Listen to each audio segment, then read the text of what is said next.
Hello, everyone. Thank you for joining us today for our webinar, Financial Difficulties and Impulsive Spending in Bipolar Disorder, a Psychological Understanding.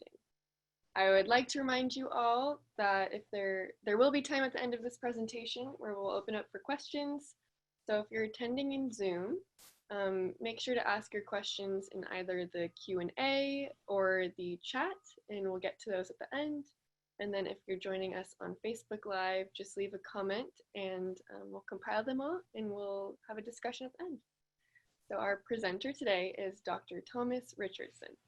Dr. Thomas Richardson is a clinical psychologist working in community adult mental health services for Solent NHS Trust in Portsmouth, UK. He is also a visiting lecturer at the School of Psychology, University of Southampton, and has published a number of articles about the psychological understanding and treatment of bipolar disorder and the impact of financial difficulties on mental health problems. He is also a former service user with lived experience of bipolar disorder.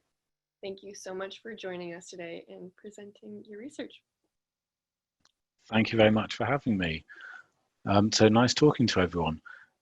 It's interesting because of COVID-19 and everything that's happened. This is how I'm kind of doing all of my meetings and my therapy sessions at the moment. So I'm getting quite used to doing this. So welcome all. Thank you very much for having me. I'm going to be talking about this. It's something I've been researching for a few years, something that I am planning to carry on, and something which personally to me is something that's important. And I initially got interested in this from my own experiences. I think also, unfortunately, it's probably quite topical and relevant at the moment because of coronavirus, because of the financial impact it's having on a lot of people. This is unfortunately something that's particularly going to be problematic at the moment. So I'm going to talk through this. I'm going to try and understand, try and explain the research I've done. So this is kind of summarizing 3 scientific papers that I've done, and I've kind of pulled it all together in a model. I've tried to make it kind of fairly, hopefully easy to understand, and taken out a lot of the geeky science lingo, but please do ask at the end if anything I've said hasn't made sense. So I just want to thank co-authors for these papers, my colleagues here, and this was funded as well. The initial study we did was funded, so I just want to thank the people who funded this. So let's think about the diagnostic criteria. So in Europe, we tend to use the ICD, which is the International Classification of Diseases. In the US, it's usually with the DSM, so American Psychiatric Association's Diagnostic Statistical Manual. The diagnostic criteria are very, very similar for sort of mania and hypomania. So I'm not going to go through all of these now, but what I'm going to do is I'm just going to focus on, if you look at it's in both criteria, they do mention impulsively spending as a potential symptom when people are manic or hypomanic. So mania, the individual may embark on extravagant and impractical schemes, spend money recklessly. Hypomania, possible appearance of interest in quite new ventures and activities, or mild overspending.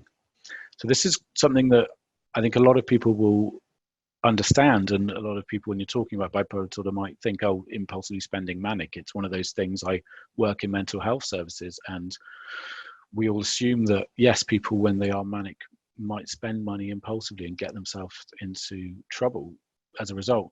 But actually, there's not that much research on it, and I was quite surprised, and that's kind of what led me to researching this. So I just want to say, just for context, a little bit about the psychology of bipolar disorder, which is, I'm biased obviously, it's very interesting to me, and it fits in with what I'm saying later about finances specifically. So life events, both positive and negative, they're really linked to mood episodes. Now, obviously big life events such as getting a promotion, getting married, having children, that has a big impact on everyone. But with people with bipolar disorder, what the research shows is that it has an even bigger impact. So if you think about it in terms of stress, vulnerability, you might be more vulnerable. People with this diagnosis are more vulnerable. And so these life events maybe just tip them over the edge into becoming unwell. So life events such as a bereavement can lead to depression, but also what the research shows is that positive life events can also lead to mood episodes and maybe to mania. It can actually drive mood higher. And I certainly know from some of my patients' experience and my own experiences that actually sometimes getting good news about work or getting a promotion can actually lead to kind of a relapse in terms of mania. Often people with this diagnosis might kind of be quite feistily independent at times, and especially when they're manic. And there's research that the more your mood lifts, the less you kind of listen to advice. You kind of do that and you don't really listen. And for those of you who have been manic, I think you probably know what it's like when you're manic and you have a really strong, clear idea.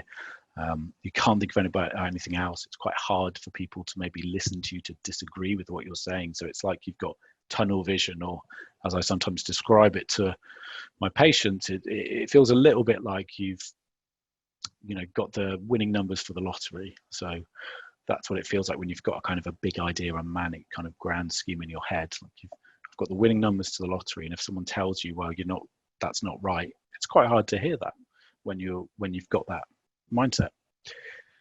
There's also research that the kind of psychological profile of people with bipolar disorder is quite strong beliefs, what we'd call in psychology dysfunctional assumptions, so quite deep beliefs, but which are very high standards. So a lot of focus on goal attainment. So the kind of questionnaires, these are one of the questionnaires I used in my research. If I try hard enough, I should be able to excel at anything I attempt. An achievement, my life is wasted unless I'm a success. So there's research that most people are around here with this measure of these kind of beliefs, and then people with depression are kind of here, and then people with the bipolar disorder are possibly even higher. So quite high standards, quite maybe perfectionists, quite prone to kind of being quite self-critical as well if you don't meet your own standards. So set very high expectations for ourselves.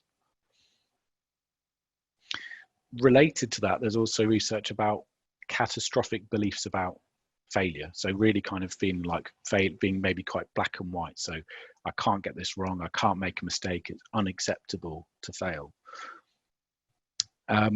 When people are down, they tend to overgeneralize from their failure. So if you make one mistake and you're in a down, depressed mindset, you will tend to go, right, I made this mistake at work, that means I'm also going to make this mistake in my relationships and with my kids, and it becomes like a tidal wave that kind of affects lots of other things. It snowballs. With mania, it can be the reverse, where there's an overgeneralization. So back to what I'm saying about kind of the life events. Let's say you get a promotion at work, you then kind of maybe start to overgeneralize and think that you'll feel more confident in lots of other parts of your life. And maybe that confidence becomes a little bit, it becomes quite extreme when you start to get quite big ideas and feel overly confident, and hopefully you can kind of imagine in your head where that might lead you in terms of thinking about big ideas, big schemes, and your mood starting to go up and up. So there was even a research study in the US that found that people with bipolar disorder have quite higher ambitions for kind of fame and fortune.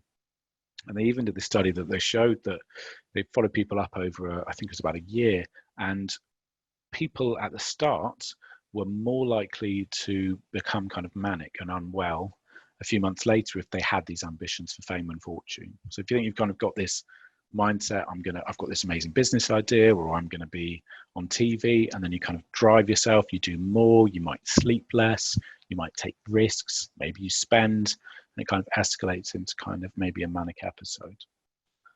So there is a clear psychological profile of it. Now, in terms of financial difficulties and debt and mental health, so a few years ago, I did a meta-analysis, which is where you pull together all the researches that has been done so far. So you kind of statistically combine it to look at what's the best kind of guess average. So those with depression were more than twice as likely to be in debt, or looking at it the other way, those in debt were more than twice as likely to be depressed. I've got the chicken and an egg there because that's kind of the classic problem with this research, is we don't really know what comes first, because a lot of the research is what we call it research language cross-sectional. So it's at one time point. So you can see that people with mental health problems are 3 times more likely to be in debt. You don't know which causes which. It could be that mental health problems make it harder to earn money. So it leads to money problems getting worse. It could be that if you're struggling to pay the bills, if you've got debts racking up, that has a big impact on your well-being and it makes you feel depressed. Could also be that unfortunately it works both ways and there might be a bit of a vicious cycle. So I started off researching as part of my doctorate thesis about student finances and mental health, because in the UK we had over the course of a year, the amount of tuition fees that students had to pay in the UK kind of nearly trebled just over the course of a year. So I looked at the impact that that had. So what I did find, I followed students up at 4 time points across a year, and I gave them measures of mental health, their mental health and financial difficulties at different time points. So there was struggling to pay the bills, like I had to borrow money, I couldn't afford electricity this month. That increased the risk of eating disorder symptoms, problem drinking and anxiety in students. But it also worked both ways, so that the students who were more anxious and drinking heavier and maybe more eating disorder issues and body image issues, their finances also got worse over time. So it did, this chicken and egg situation did suggest with students at least that it kind of works both ways. As a psychologist, as a clinician, makes sense to me.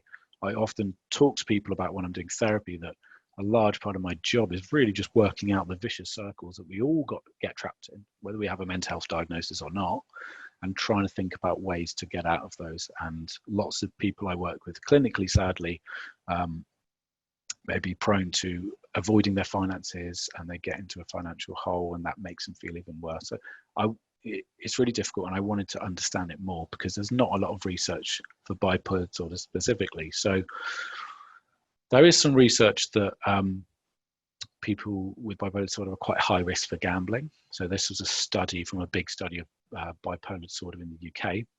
I had quite an interesting moment where I was aware of this research and I had referenced it in my own research, and I didn't realize until a few months ago that I was actually a participant in that study. So in a full kind of geeky moment for me, I realized that I was citing research I was also a participant in. So a nice little research cycle there. There's also research that, so one study found that hypomanic spending, impulsive spending when people were hypomanic was reported about 70% of people during a hypomanic episode. Another study found quite poor financial management in people with bipolar disorder due to impulsivity. And when you're manic, you do tend to be quite impulsive, maybe a bit more risk-taking. And lots of caregivers report that impulsive spending and money problems is a big source of stress as well. But there was nothing specifically looking at debt. And that's all the research that I could find, and nothing showing that people with bipolar disorder are any more or less prone to being in debt and whether that had an impact. So that's what I started to show with some kind of, these are some preliminary studies which I've done and I've published and I hope to kind of extend. So one of the ones we did was qualitative. So this isn't numbers, this is kind of interviewing people. So we asked people with bipolar disorder from Portsmouth in the UK. We asked them just written questions to just kind of free text write, how do you feel finances are impacting your mental health? And then looking at the other way, how do you think your mental health impacts your finances? We invited 6 of them to a longer kind of hour-and-a-half focus group where we kind of had asked questions, discussed it in a bit more detail. And we did what's called a thematic analysis, where you basically go through and you try and pick out the themes that came up in those conversations. There's the reference to the paper down there at the bottom as well. So these are kind of the qualitative themes that we found. Just when you broadly say to people with bipolar disorder, what is the relationship between finances and mental health for you? So one, as you probably won't be surprised, and as we were expecting to find, was overspending. So we kind of classed this, there was 2 little themes within that. There was impulsively shopping, so impulse spending. So I'll spend all that I have during a hypomanic episode. So impulsively shopping, buying things. There was one which I didn't suspect, which was about excessive generosity. So one person, for example, said I became high and gave away all my savings to charity 4 years ago. And lots of people saying they often will shower their loved ones with presents and gifts when they are manic.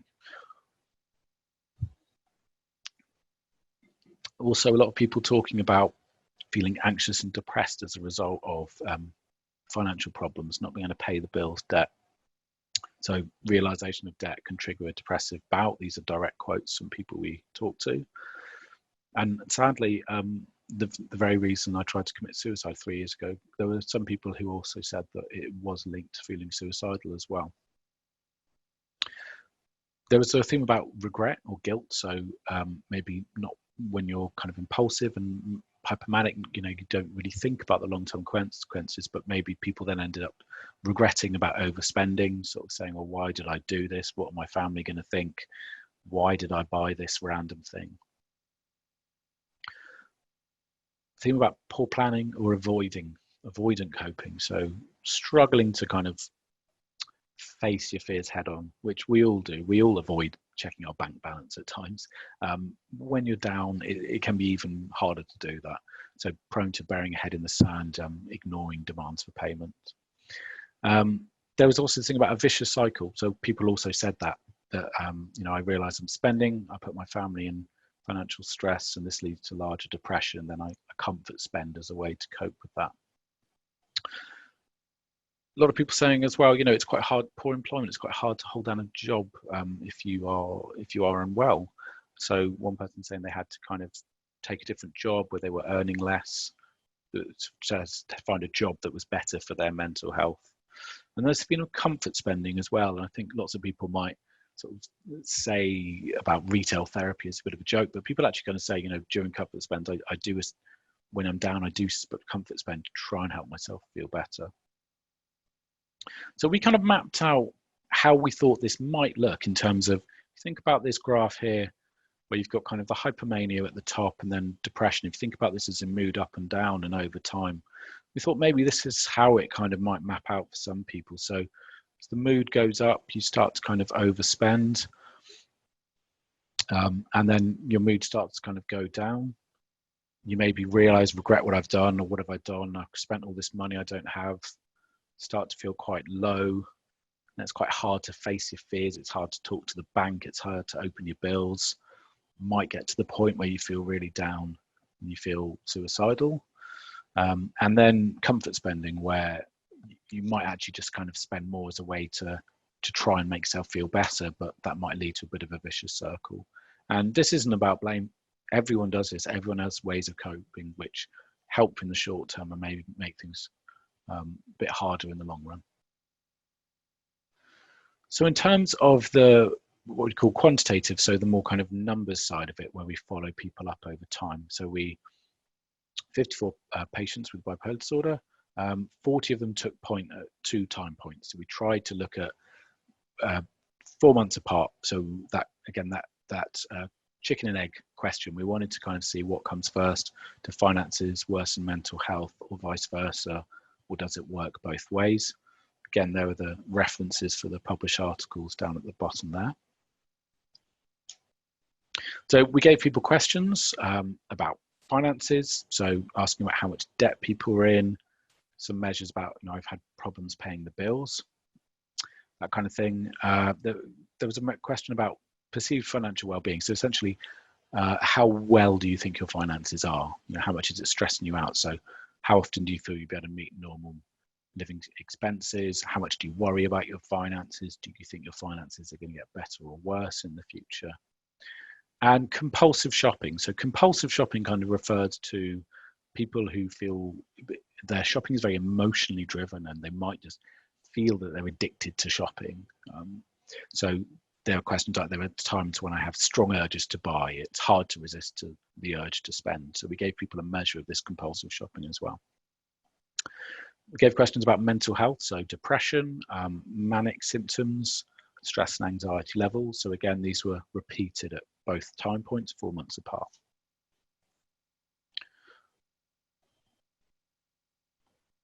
In terms of the psychological variables I was interested in, so I was interested in looking at what predicts what, finances and mental health, but also thinking about psychologically, as a psychologist, what impact do these psychological factors have? So thinking back to when I was talking about the psychology of bipolar disorder, there's lots of research that people with this diagnosis might have quite low self-esteem, and it might go very much up and down with their mood. So I wanted to look at self-esteem. So measure of self-esteem, which has questions like I feel useless at times. So feeling good about yourself, feeling like you can cope. Mindfulness is probably something you've heard of, bit of a buzzword at the moment. I wanted to know whether, I use mindfulness a lot clinically and personally. So with my patients and myself, I wanted to know whether mindfulness had an impact as well. So there's a question about being mindful in everyday life. So it seems I'm running on automatic without much awareness of what I'm doing. Like I was saying at the start, these high standards, dysfunctional attitudes, we call them. So I gave people a measure of that. So questions are like, if I try hard enough, I should be able to excel at anything I attempt. Or if I'm not outstanding at one particular thing, I'm a failure. So there's kind of high standards as well. And there's self-critical tendency. I wanted to tap into that because lots of research has shown it's important in bipolar disorder. But I wanted to know, well, does it relate to financial difficulties as well? And a measure of impulsivity. So questions like, I act on the spur of the moment, without thinking ahead. So I'll go through the results and I'll try to kind of summarize them in as simple way as possible. And I've got some sort of diagrams kind of trying to explain it all as well, which I'll come to in a bit. So results over time. So poorer perceived financial awareness. So feeling like your finances weren't good, thinking your finances weren't in a good place. That led to increased anxiety and stress over time. After you'd accounted for how anxious and stressed people were in the first place. So it's not just that people who were anxious and stressed were more worried about their finances. Those people who thought their finances were in a bad place, their anxiety and stress actually got worse over those 4 months, unfortunately.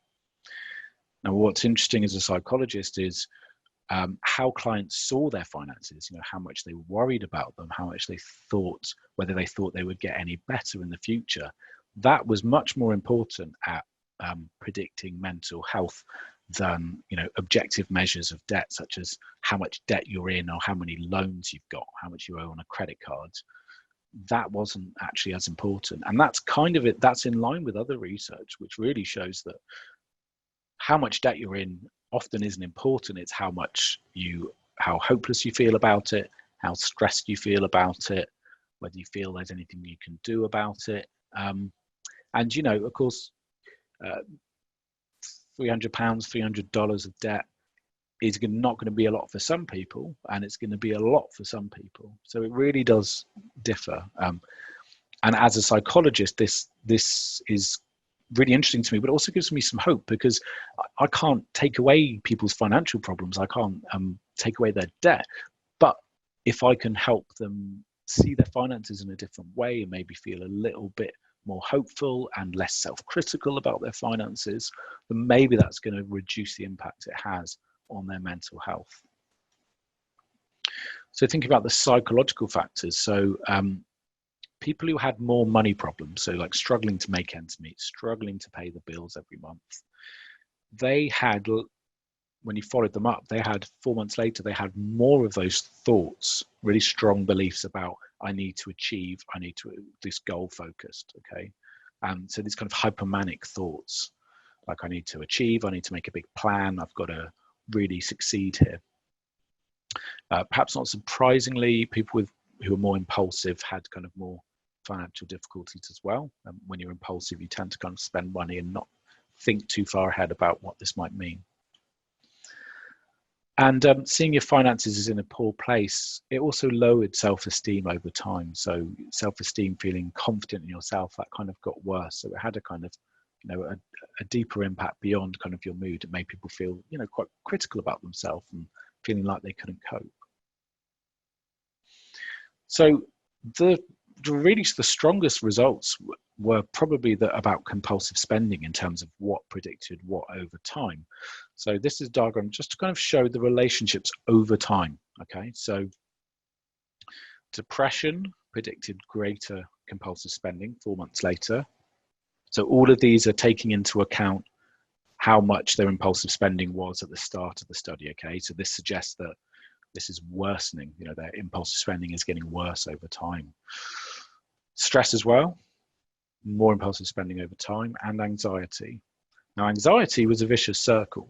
So Those who were anxious were more likely to be impulsively spending 4 months later, but it worked the other way around, in that those who had high levels of compulsive spending were more likely to be anxious. So this kind of vicious circle, unfortunately.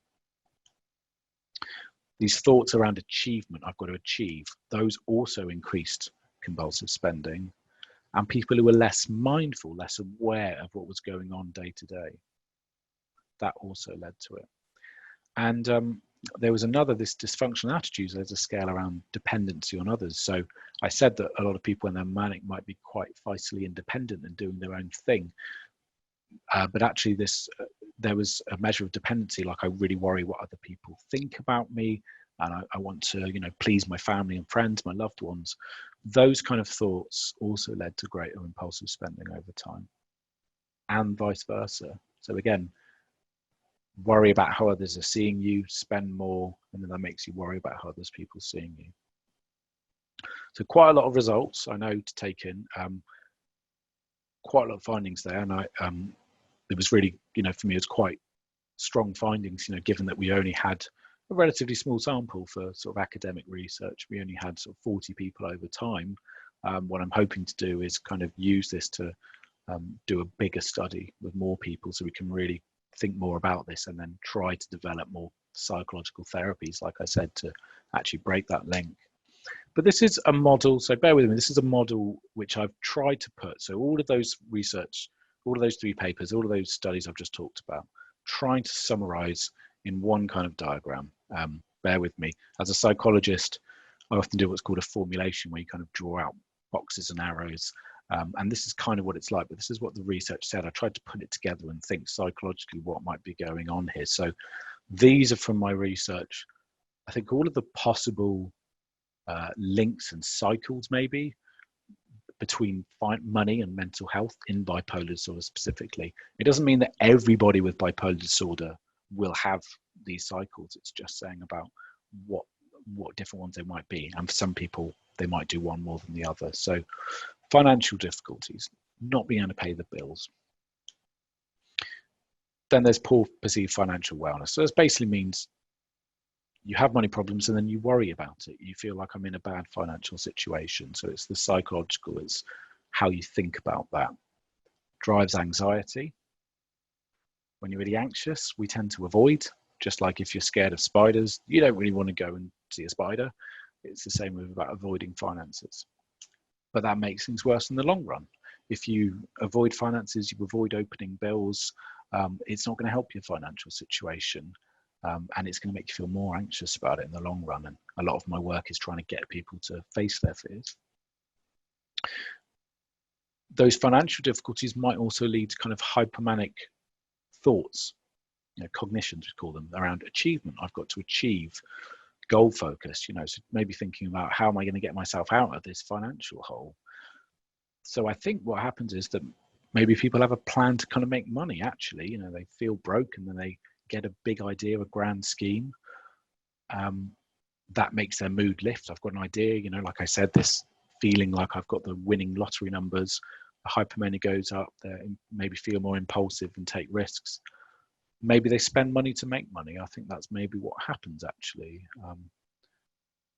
Often people might be spending to try and dig themselves out of a financial hole.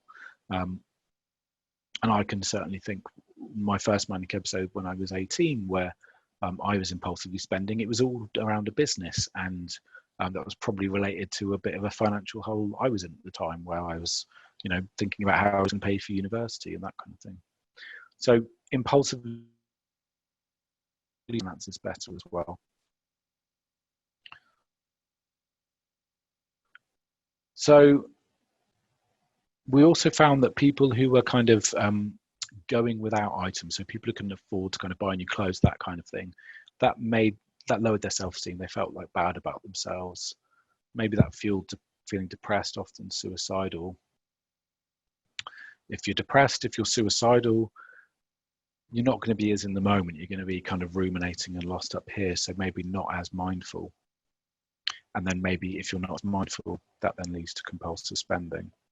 But there's also this cycle of comfort spending. Again, if people are depressed, feeling really down, then impulsively spending might help. They feel like it will help. but it's a short-term fix, and it ends up maybe leading to more money problems. Hope you're bearing with me. I don't mean this to be kind of really difficult to look at. It's just trying to say all the cycles that can occur. I'm not saying these will occur for everyone. The last cycle is about other people, really. So compulsively spend and maybe regret that. And then having more of those thoughts about dependence, so wanting other people to appreciate you, not wanting other people to kind of leave you. And then being overly generous, showering your loved ones in gifts. So impulsively spending to try and make people feel better and make people kind of appreciate you, and you're feeling kind of connected with others. So, and then maybe that again backfires. So I think really it serves as a long run, but there's often a purpose for it. I think this cartoon here summarizes it quite nicely. I'm worried about a financial situation. Let me buy something really cool to take your mind off the stress. Not one of my cartoons, but that's a lot of actually what is about the finances make you stressed, and sometimes impulsively spending is actually a short-term way to try and make yourself feel better.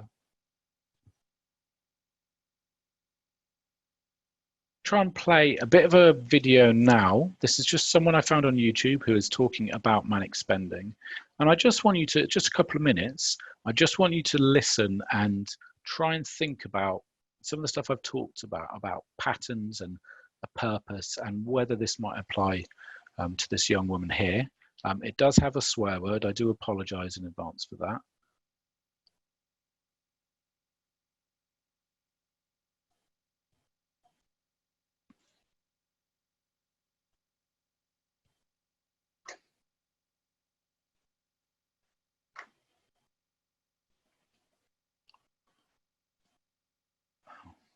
Sorry.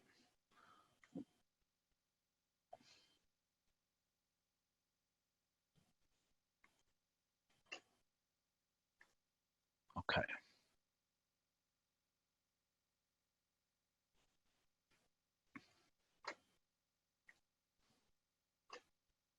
Okay, you should hear this. Hopefully this will work. Bought a whole bunch of books, and they're mostly like recipe books, which I know is ironic since I don't like cooking or whatever, but they're raw recipe books, so it's not really cooking. And I bought a ton of books, and when I moved in with my parents I had all of those books, and so they were like stacked like really high on top of my bookshelf. So I have a bookshelf filled with books, and then those books stacked on top of that. So it's just like a fuck ton of books, and it's not, I didn't like buy them all at once or anything, but I bought like 3 at a time, just like, and I didn't need all of those books. Like, I don't own any of those books now, and I probably wouldn't buy any of them now because you can get, recipes off the internet, so there's not really that much of a point to have more than like 1 or 2. Most, rational people, they probably wouldn't have like every single recipe book under the sun, they just get like, they have like 3 or something, unless they're chefs, So anyways, so that was one thing. I would buy a lot of like snacks off the internet, like raw food snacks, which are expensive. Buy a whole bunch of snacks and specialty foods and just tons of stuff. Just shop. If I had money, I would spend it. And ouch. And then I wouldn't have money anymore, and I would struggle and stuff. So I don't know what else to say about it, but it happens to people, and there's no like rationale behind it. They're not thinking like, oh, I could use this, like, oh, this would be smart to have. It's just like, there might be some sort of rationale that's not rational, like you have some sort of idea of the future that's not gonna happen. I don't know, you might have like something that you're shopping for that's gonna happen in the future, or you're just so reckless with money because you feel like there's just like a never-ending fountain of money that you're going to have for some reason. So okay, I'm just going to stop that there. Let's go back to the slides. So I think that's really interesting because actually, she kind of says it's completely, starts off saying it's random and then says, well, maybe it's about having an idea about the future. And that kind of relates to the research I was talking about maybe having grand schemes, big ideas, goal focus. And, so I'm saying it's kind of random, but you would probably notice actually she's talking about patterns. There are themes in the spending, and there's a thing around food for her, buying raw food snacks and buying cooking books. So I think it just illustrates that actually this in my research, it might appear random, but often it's I don't think it is. So I think the conclusions really are that finances affect mental health and vice versa in bipolar disorder. It's a vicious circle. Compulsive spending, so spending to kind of cope with emotions really impulsively, really is key. But it might not be random. It might be goal focused. It might actually be trying to make money. It might actually be trying to get yourself out of a financial situation, but it might end up backfiring. So I think it's very easy to think that when you're impulsive and you're manic and you're high, you just buy whatever, it's like a magpie, you see it and it's shiny and I'll just buy whatever. But there might actually, if you dig deep, I think for a lot of people, there might actually be a reason for it. And it might be a very grand scheme and quite a grandiose, unrealistic idea, but there still might be a reason for it.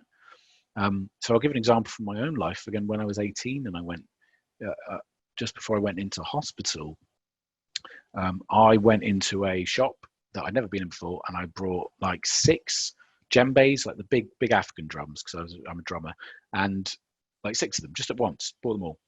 And that might seem like a really random thing, like people think I'm impulsive, I'm manic, I just see them and go, oh, that looks pretty, I'll buy it. But actually, for me at the time, that was part of a bigger plan, because I was going to set up a recording studio and all this other businesses. And it was a very unrealistic business idea. I ended up in hospital the very next day. But it was part of a plan. It was part of a goal focus. So my own experiences, it does kind of fit in with that. So I think often it is about maybe trying to improve your own quality of life, or improve your financial situation, or show that you care for loved ones. Often there is a reason behind it. We just might have to dig a bit deeper. And I think it's just useful to think about yourselves or your loved ones you care for. There might be a theme. There might be a theme. There might be a pattern where when they're manic, they might spend on particular things. And that might be useful to know. So there's lots of different psychological mechanisms here, which maybe there's a role for therapies, and that's something I want to think about in the future. So therapies such as CBT, cognitive behavioral therapy, and mindfulness. Cognitive behavioral therapy helps work with those high standards type thoughts. So that shows there might be a role here. We directly show that mindfulness leads to people who aren't as mindful have worse compulsive spending over time. So there's definitely a role for mindfulness there. But we need future research. Like I said, this is an initial study. I'd like to do it with more people and longer follow-up than just kind of one time point at 4 months. So I'd like to follow up people for kind of a year and try and get a few hundred people in, just so we can really kind of try and flesh this out. Some implications or kind of tips, I guess, from this. Try to ask for help with your finances early on. I know that's easier said than done, but there is help out there. So, and it's just better to try and face your fears and get help early on, or else it just becomes a vicious cycle. Try and face your fears financially, gradually, step by step. Maybe ask for help from someone. So don't try and tackle all of your financial problems at once. Open one bill, try and sort that out. Then maybe open another bill. Give yourself a thumbs up, reward yourself. Then the next day, try and do something. Just anything you can do to just slowly face your fears will help you feel more confident. It will help you feel a little bit more on top of your finances, So break it down step by step. I think just being aware that maybe for some people, it might be for yourself, having new goals, new ideas, it might be a new business plan or a new hobby. It might be a warning sign that you're about to spend money. So you might want to kind of think about some ways to kind of reduce the risks associated with that, like maybe only leaving the house with cash, a limited amount of cash rather than your cards, because we've all got contactless on our phones and it's really easy to impulsively spend. So trying to minimize, make it harder, positive friction, make it harder for you to spend. Mindfulness might be helpful, and the NHS Trust I work for. If you look for Solent NHS Trust, we've got something on YouTube called Mindfulness Exercises for Everyday Life. They're completely free, a load of different mindfulness exercises. So please do try those out. Might help you be more aware of when you get the urge to spend, and mindfulness can be used to kind of surf that urge, help you sit with that urge to spend rather than go with it. Try and think other ways to self-soothe that don't involve spending, you know, ways that make you feel better, talking to people, hot bath, watching a comedy, listening to certain music. There are a lot. Try and think of a list of other ways to try and self-soothe when you're feeling down, when you're feeling anxious, that don't involve spending. And likewise, think about other ways to show you appreciate other people without spending. You know, yes, buying someone a new TV shows that you care, or a ring shows that you care, but also just saying you're going to cook for them, or saying you love them, or whatever it is. You know, writing them a card. There are other ways to show it. It doesn't have to involve money. So I think that's everything from where I'm sitting. Thank you for listening. I guess I'm going to go to questions, but I think I'd like to know your perspective, and whether you're here as a professional or someone with bipolar disorder or a carer. Does it fit with your experiences? Is there anything maybe I'm missing in the model? Because this is a work in progress and I want to extend this research. So I want to know if there's anything I'm missing that I should be looking at. I'd really appreciate your thoughts. Do you have any ideas of what this means in terms of the future for ways for people to get help, intervention, treatment? Okay. Wonderful. Thank you so much. And those much. are the references. Thank you. Thank you so much for this informative lecture. This is really valuable information for our community. So like you mentioned, we're going to open this up for some questions. So again, if you're in Zoom, in the chat box or Q&A, and then if you're on Facebook, in the comment section. So we'll just dive into the first question. So I know you just mentioned the mindfulness exercises. This individual is just wondering where we can find those, again, just to reiterate. Yeah, so if you look on YouTube, I'll actually just copy them onto the chat bar there. They're on YouTube, so it's Solent NHS Trust, but I'll actually just, I'll copy them there onto the chat. That probably makes things easier. So it's mindfulness exercises for everyday life, Solent NHS Trust. If you Google that, you should just be able to find it on YouTube. Let me just post that there. That's on the chat there. There's a link. Perfect. I'll copy that link too and put it on our Facebook. And so then this was a question from our Facebook. This individual finds themselves impulsively stealing when they are manic, which is in trying to be able to afford to impulsively spend. Okay. How do you, you know, kind of solve that as well? Yeah, that's a good question. So yeah, sorry to hear that. I mean, I haven't heard, I didn't research that, but I'm not surprised, and I know that some people kind of maybe gamble as a way to try and make money for impulsive spending as well. I think that is really thinking about what the triggers are, that maybe trying to identify what the triggers are that kind of set off the impulsive spending, and what that's trying to achieve. And it might be when you're particularly emotional, or if there's particular problems that you try and do that. So trying to have a bit of a plan where you kind of think, okay, I'm at risk now, I might do something impulsive I regret. So trying to be aware of when that happens, what your warning signs are, and trying to kind of put a plan in place where maybe you have other people there, or just to try and make it a little bit harder for you to do those kind of things that you maybe regret. Yeah, that's really helpful. And do you know of any financial education and financial therapy options that are available? I'm not too sure personally, because I guess as a psychologist, I'm more interested in the psychological side and therapy. But I know there are lots of financial courses out there, and I think we all need to know more, to be honest. I mean, we've got, in the UK, we have a charity, a think tank called the Money and Mental Health Policy Institute. They do great work around, it's all about money and mental health, how the two relate. And there's a financial journalist here in the UK called Martin Lewis, and he's set up that think tank, and he's always said we should have it on the national curriculum at schools, money. And I often have this conversation with my wife, they don't teach you this stuff about interest rates in school. So I absolutely think financial education is important.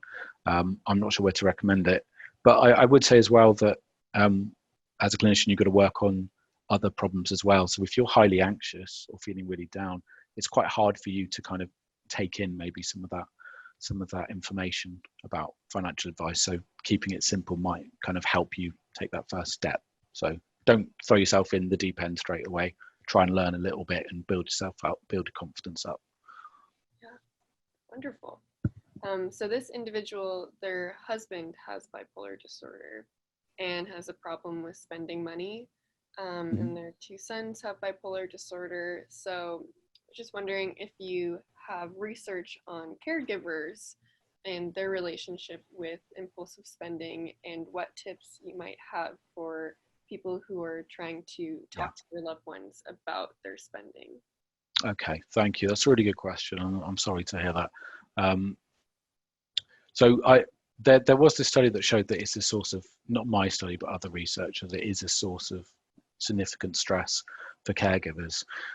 I think the best way to do it is to have these conversations when they're stable, when you're feeling okay, when mood is stable, and they can kind of think logically and try and come up with a plan about what they impulsively spending on. And it's about having a agreement to of a plan of action. So it might be, you give me your credit card, or you only go out with cash, or a really useful tip I often say to people is have a, we've all got smartphones. It's so easy to spend, like, Amazon, you just use your thumbprint, that kind of thing.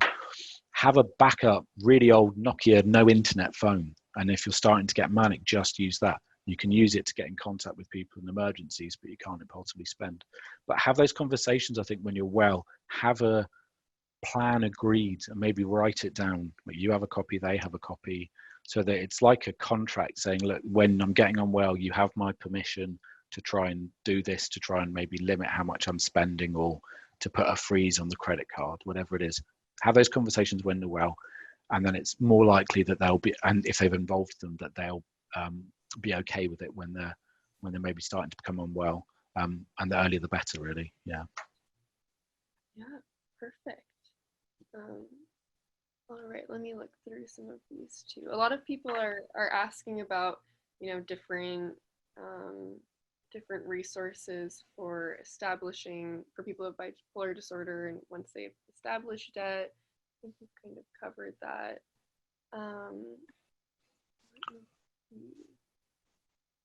There was a question kind of related to medication, and whether there are any medications that more take into account like impulsive habits. That's not something I know a lot about. I'm a psychologist. I don't prescribe, so there might be. I'm not sure. I can't really answer that, I'm afraid.